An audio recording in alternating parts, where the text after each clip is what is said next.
What is going on, everybody? It is Alex coming back at you with another video, and today we're going to be doing another mock draft. So if you guys are new, like, comment, subscribe, because if you like mock drafts, that's why you're here.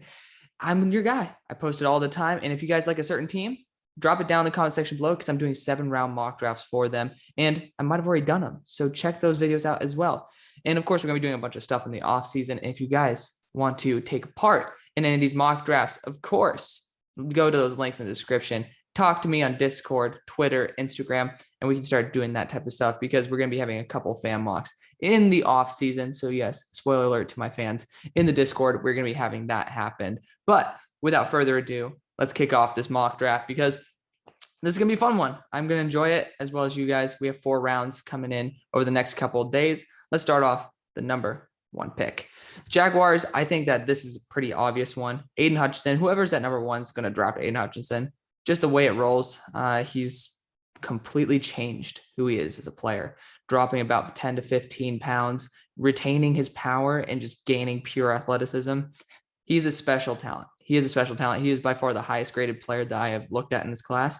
And I've looked at every single edge position, every single edge player. I've looked at most quarterbacks, and yeah, he is heads above everybody else, including KT, who is obviously going to be this pick. You look at the other options here. Kyle Hamilton, again, safety, I like to say, is not very valuable. Kyle Hamilton's a defensive back god, right? This is a spot where if you could get a team to move up for KT, I would move back with if I were the Lions and select Kyle Hamilton. You get maybe an extra first-round pick. There's a lot bigger holes than what KT can solve. And if you suck, you get Will Anderson. Yes, that guy's even better than Aidan Hutchinson. I love that guy.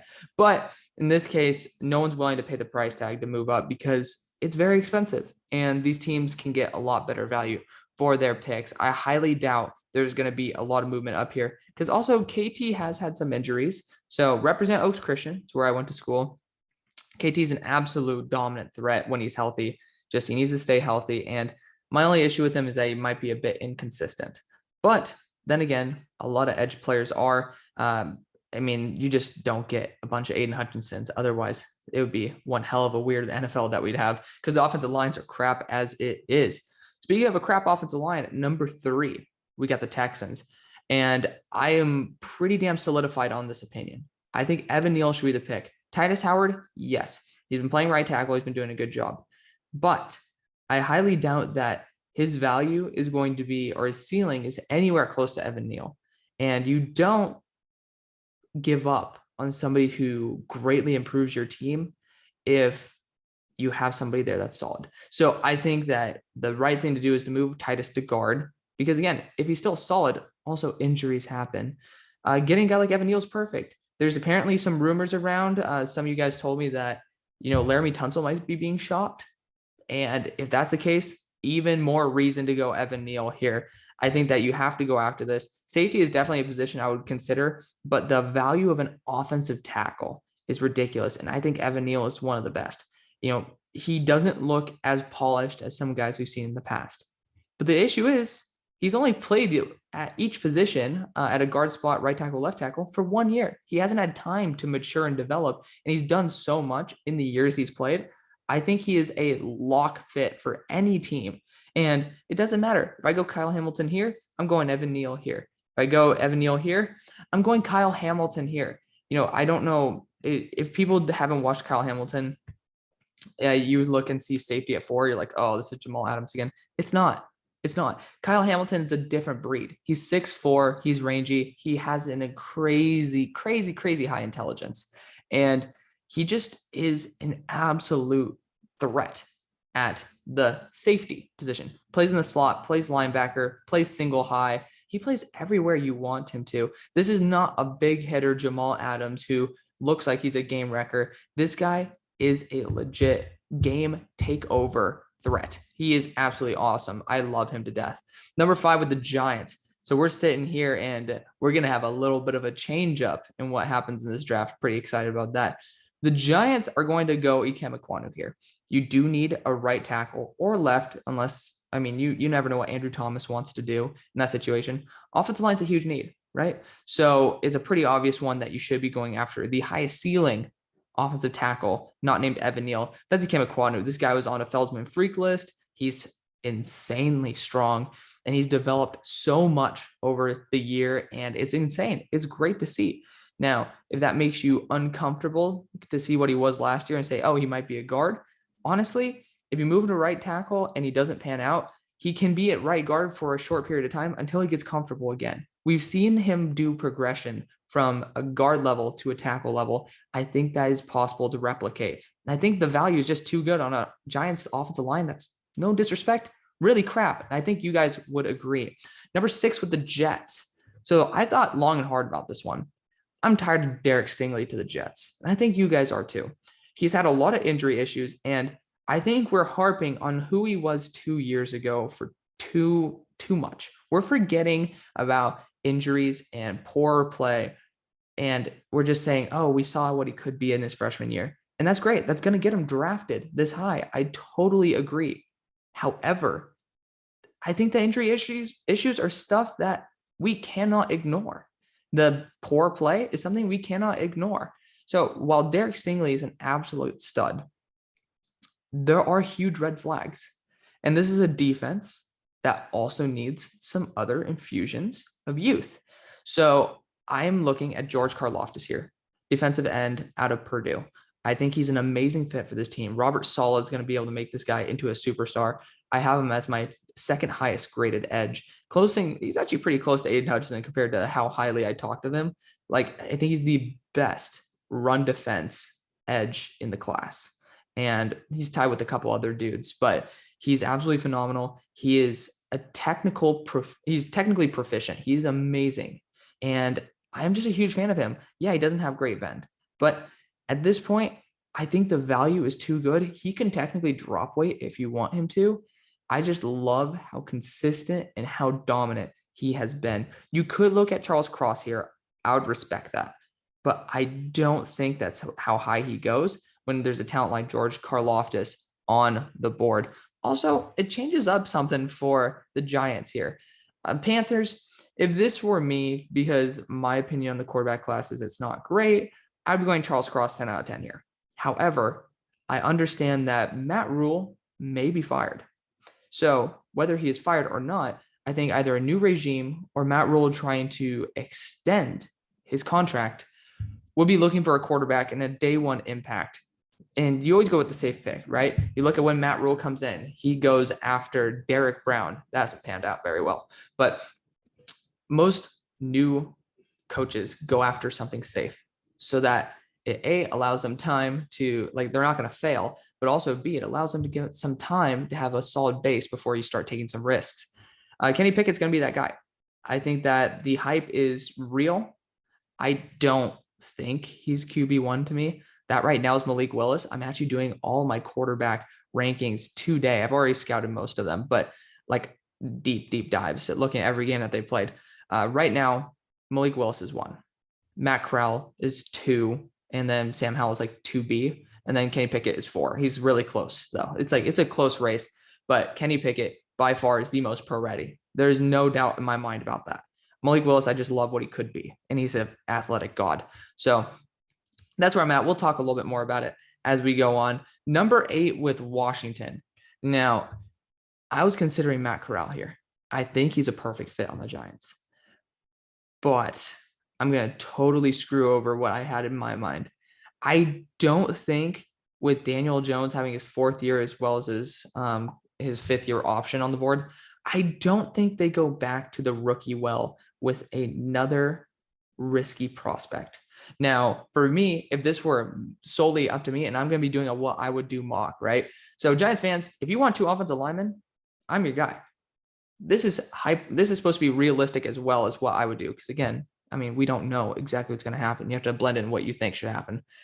I think this is going to be an interesting spot for a trade back, maybe. So you have teams that might want to move up for a quarterback here because Washington's sitting right here. Does the New York Giants go quarterback to stop Washington from getting Matt Corral or Sam Howell? Or do they let a team like the Saints move up and select a guy? I don't think they do. The problem is that this price is too heavy to pay. You look at the price, it's going to take at least a 1 and maybe a 3, if not a 2. if not another one next year. That is a big ask for a quarterback class that is a little bit iffy. So for me, I would want to look at the edge group again. I'm just not confident in any of these guys. I want to go Jermaine Johnson at the end of the first. If I'm New York, I'm going to be trying to move up to the end of the first, get my boy Jermaine Johnson. I think he's a stud. So I think that this might be a good spot to trade back and maybe snag a guy like Nakobe Dean in the later first. And there's a guy on the board who I actually am a huge fan of. And it's a team like Atlanta that might be a bit worried about, or that might be very interested in a guy like Derek Stingley. So this is my fun pick of the draft. And I was actually going to move up with this team because I was going to pick Matt Corral at the spot. But I'm going to be moving up with an AFC team. I'm going to see how expensive this is because the Giants are a pain in the ass to deal with in this trade simulator. But we're going to see if we can move up. You little bastards. Look at this. So it's going to cost us a 1 and a 2. But I'm going to see how much it would take if we could do a 1, a 2, and a 3 to move up. And maybe we can just be a little bit nice, a little finessey, and get a 1, 3, 3 to move. It's 3 spots, guys. And we're going to get the same guy I would draft for the Giants. So we're going to see how this goes. Of course, they're probably going to decline it. They accepted the offer. And the Denver Broncos, needing a quarterback, are saying, screw you.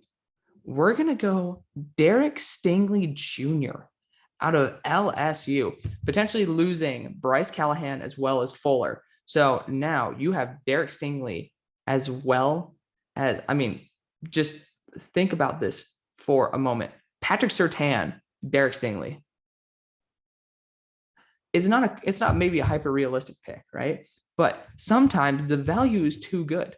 If he's injured, okay. But if he's healthy, you will have the best corner duo possibly we have ever seen.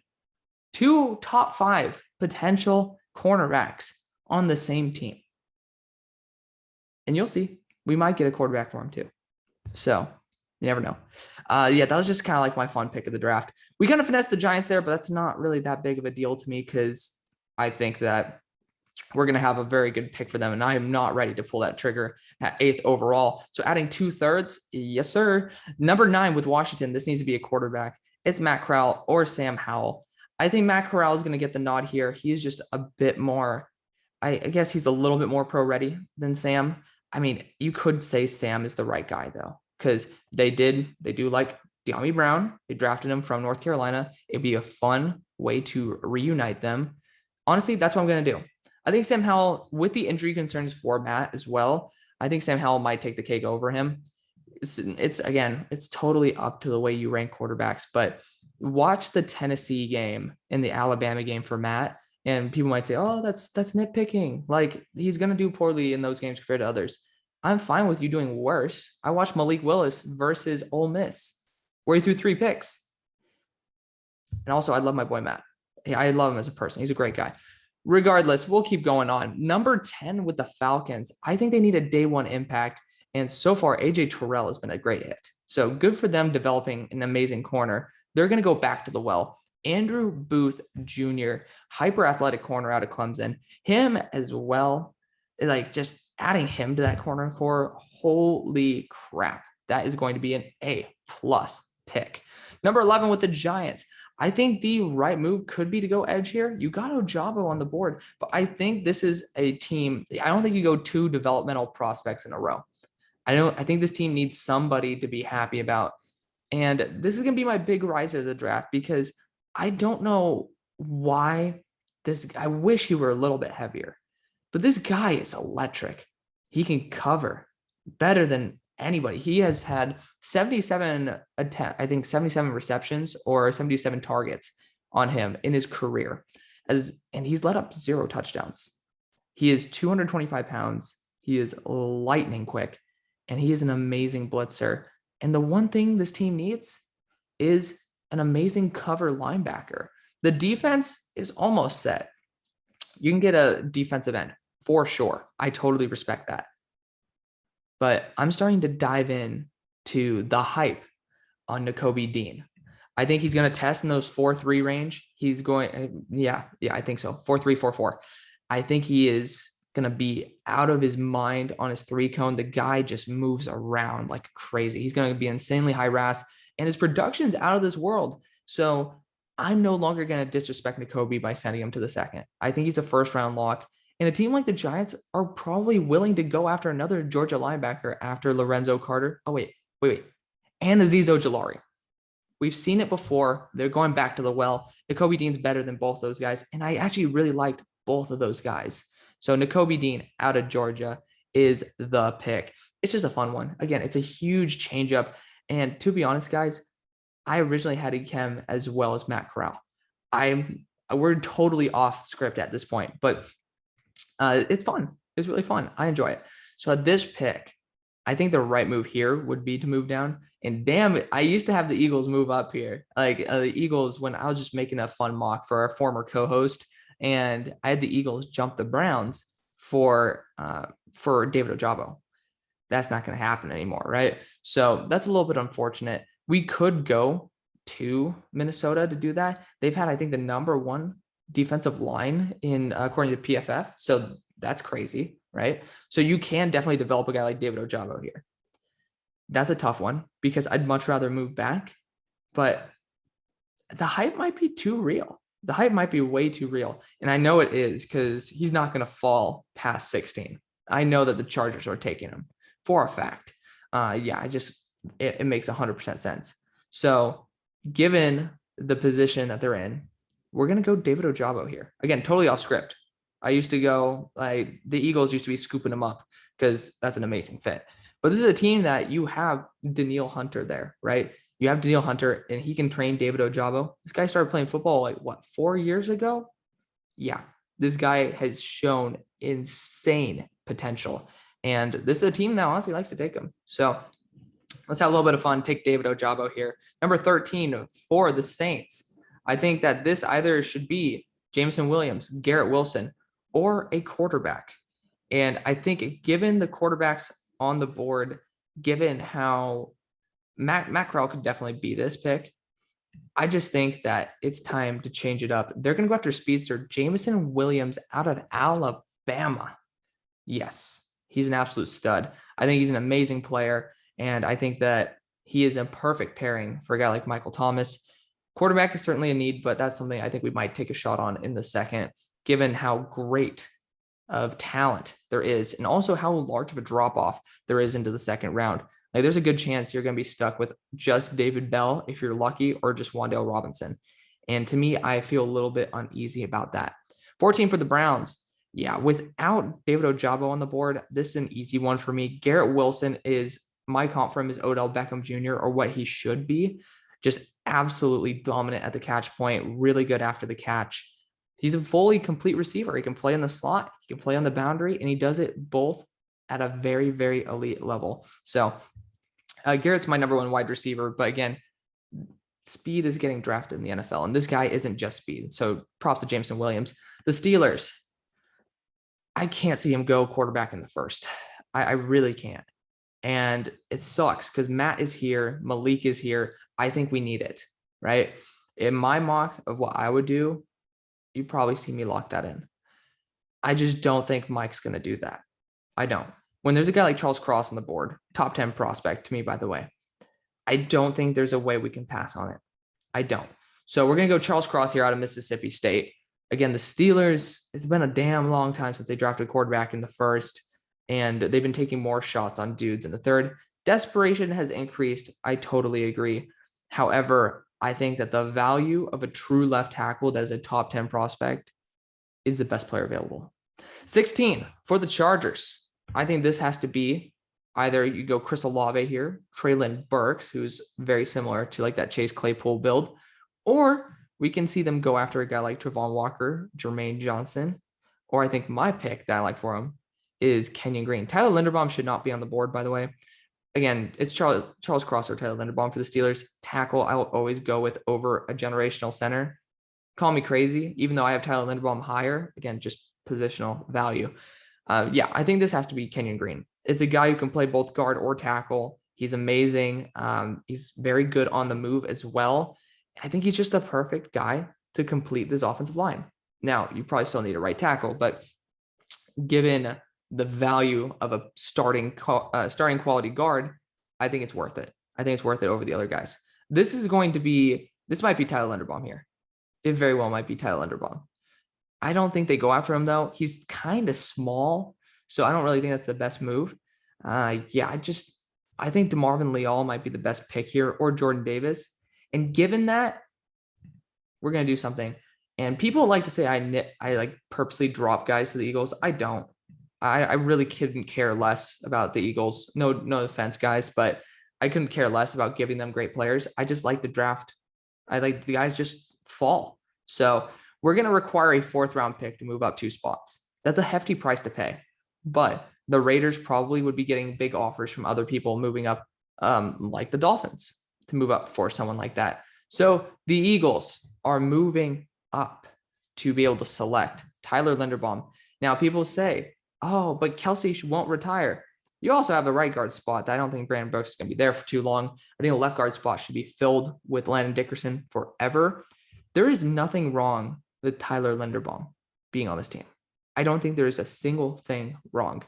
I think that you should definitely invest in your future, even if he doesn't play. Like the crazy situation, he doesn't play, which, by the way, Eagles fans, you know the injuries are coming. He's going to play. This guy is the best center I have ever seen. He is the best interior offensive line prospect since Quentin Nelson. He's here for you guys. Don't miss out on that opportunity, even if he doesn't play for a year. Just keep him on the roster. He is going to play. You already know about the injury issues. So, absolute stud right here. This pick, now, I can go after DeMarvin Leal here, and I very well might, because the defensive end situation is garbage. Jordan Davis on this team would be ridiculous. I'm going to go DeMarvin Leal, and the next pick is going to be Jordan Davis as well. So I'm going to talk about them in combination. So DeMarvin Leal is somebody where if he's able to shed a little bit of weight, again, he's going to probably do that for the combine, because they just naturally do that and drink a shit ton of water at weigh-in. That's just the way it is. He is going to test extremely well. He's going to be back to his shape, because my issue with him is he's out of shape. I don't think he's a 1st-round lock. But a team like the Ravens could use somebody who can play that deep 3-4 defensive end spot and play at a very high level. And you have Derek Wolfe there right now, okay? Like you're desperate at that position. It's also a different position than we normally go. And he's a guy who's insanely talented. If he's able to get that weight off and play the way he should be playing, he very well might be one of the biggest steals of this draft. Jordan Davis, he just has athleticism issues. He's just kind of out of shape.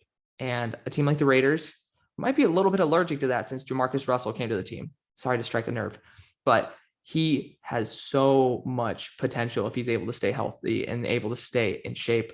The guy is a ridiculous talent. So we take him here. I mean, it's worth it. It's worth it, guys. Number 20 with the Eagles.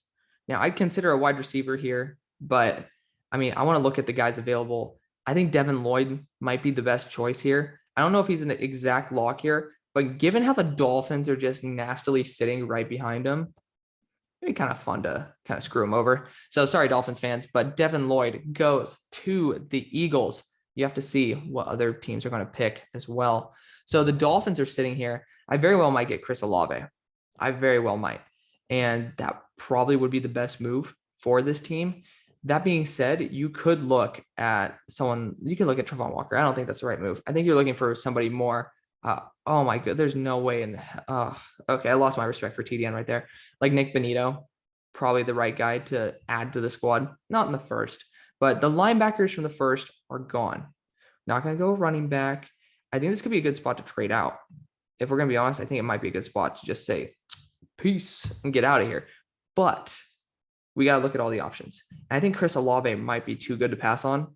Somebody who's an elite route runner. And again, you're going to pair a Devontae Smith type player with Tua. And that's going to be great. You have Jalen Waddle as well as the next Devontae Smith. Not nearly as good, but again, similar style of player. I think that's the right move. And honestly, I'm actually falling in love with that idea. Also stealing him from your division rivals, the Patriots. All wins all the time, baby. 22, this is Sauce Gardner. This very well. Will the Patriots take Sauce? I don't think so. I don't think they'll take Sauce. He doesn't seem like a Patriot. He could be, though. He so could be. We're going to take Sauce. Yeah, we're going to, like, this is totally off script. Sauce Gardner shouldn't be falling this far, but I am kind of projecting that he won't do 100% well against Jameson Williams. And the value is just too good. I love Sauce. I love him to death. Such a great player. With the Eagles, you could look at edge. You could look at corner. And that's exactly what we do. Roger McCreary's on the board, and that's exactly what we're taking. Again, sorry to be a little bit boring, guys, but his uncle played for the damn Eagles. I think that would be going back to the generational well with Roger McCreary, who's been playing out of his mind this year. Roger McCreary might even go at this pick, which then I would just probably take Sauce at the next one. I think Sauce probably does fall a little bit in this draft. Just again, he might not test the best. 24 with the Cards. I hate to beat a dead horse here, guys, but I love this guy. Travon Walker. The guy has ridiculous potential. If he's able to learn from JJ Watt how to do pass rush moves and stuff, this guy can also drop in coverage pretty damn well. This guy is ridiculous. So just take him. Take him, see what happens. Worst case scenario, you get somebody who's a very solid 3-4 defensive end. Best case scenario, you get an elite threat at multiple levels of the field who is just going off week after week after week. So let's look at who else is on the board. At number 25, you still have quarterbacks like Matt Corral on the board, and I think it's time for a team to move up to select Matt. Again, injury issues very well might push him down the board. Malik Willis as well. I think the NFL will be a little bit lower on him. That's just the way it all rolls here. So I'm going to look for a team to move up, and I'm looking. The Houston Texans are here. The Giants are also here. Yeah, I think, honestly, the Seahawks are here too. The Seahawks could definitely move up for a quarterback. I don't think they will. So actually, the Texans could do it. I'm trying to find a team because somebody needs to take Matt by this point. Matt's fallen. Again, it's not out of the question that a quarterback like Matt falls. He's super small and has had some big injury issues. And Malik Willis has just some big decision-making issues. He's a big project. So we can also even see a team like this take Malik Willis. We are actually going to be making a trade, though, and we got to find the right team for it because no team is going to be – we could honestly move up with the Lions here. The Lions could use a quarterback like Matt to develop for a couple years. And honestly, I know they hate it. I know y'all hate it, but it's almost too good to pass on, right? We're going to move up because I can't see a team – well, actually, I can see the Bengals screwing over this draft for the Bills. But they're not going to. I already know where I'm going to go for them. We're going to go with the Lions, moving up with the Bills to select a quarterback. Yes, you say you don't need it, but sometimes the value is too good. We're going to offer a 5th round pick with this. That's not fair to send a 7th round pick to move up, right? So the Bills accepted the offer. Wide receiver is a huge need, and we will address it. Matt Corral out of Ole Miss is here. He's going to be able to sit under Jared Goff. That's the thing that I need you guys to remember. He's going to sit and develop for a year. Make sure he's healthy as well. His talent is just too damn good. And you have a great offensive line. And now you can just start putting some receivers around him. I think you'll be fine. 26 with the Bengals. This is either going to be an offensive tackle, offensive guard / tackle hybrid, or we can go right to Kaiir Elam out of Florida. I mean, his potential is through the roof. He's either going to be this pick or the next one. So it's like whichever one, you pick your poison, right? For me, because Trevor Penning's here. I'm going to do Trevor Penning. I think he's a fun tackle. Just hyper athletic. I would take him for the Ravens. He was a guy who I considered there. We're going to take him. Just a guy with crazy athleticism, great for the scheme, and just a guy you can mold anywhere because he is raw enough to be able to put elsewhere. So number 27 with the Bucs. I think this will probably be Kaiir Elam. I think it's the right move. You do need another corner in the squad, and he is a dominant threat. Number 28 with the Bills. I'm probably going to be going with the wide receiver here. You got Jahan Dotson here, and I think he fits perfectly. It's either going to be him or a guy like Darian Kinnard or Zion Johnson, and I'm going to take Jahan Dotson here out of Penn State, leaving Treylon Burks to go to the Titans. It's either him or Drake London. You pick your poison. There's going to be a run of wide receivers at the end of the first. I'm pretty confident in that. So let's reevaluate who's still here. You got Jaquan Brisker, Daxton Hill. You still have Malik Willis on the board, which, again, he is let's say it again, quarterback 1. I'm not hating on him. Again, this is just a projection. I think this is going to be Jaquan Brisker. His value is too damn good. I've been doing it for a while. People are saying, why not Daxton Hill? He's a slot corner. So that is why. 31, we're going Drake London all the way here. I just think that the drop-off after Drake is insane. Yeah, I really hate to say it because I want to just go straight up edge right here. We're not going to. We're going to go Drake London. Because, again, you look at what you get. David Bell might, let's reemphasize that, might be there. I don't think he will be. 32 for the Packers. I think that we are going to move down because there's a team that's going to want to spend a lot of capital to move up for a quarterback. I talked about him earlier. It's a team that could sit him for a while. The team's the Denver Broncos. The Broncos are going to go crazy in this draft. You get Malik Willis as well as Derek Stingley? Yes. We're going to give up a 4th, and we're going to actually give up a next year 5th round pick to move up. It's a hefty price to pay, but we're going to pay it. We're going to pay it in full to get Malik Willis out of Liberty, get that 5th year contract in there. Let me know what you guys think. This is a crazy ass mock draft. I know, but crazier things have happened. Let me know what you guys think. Thank you guys so much for watching. See you on the far side. Peace.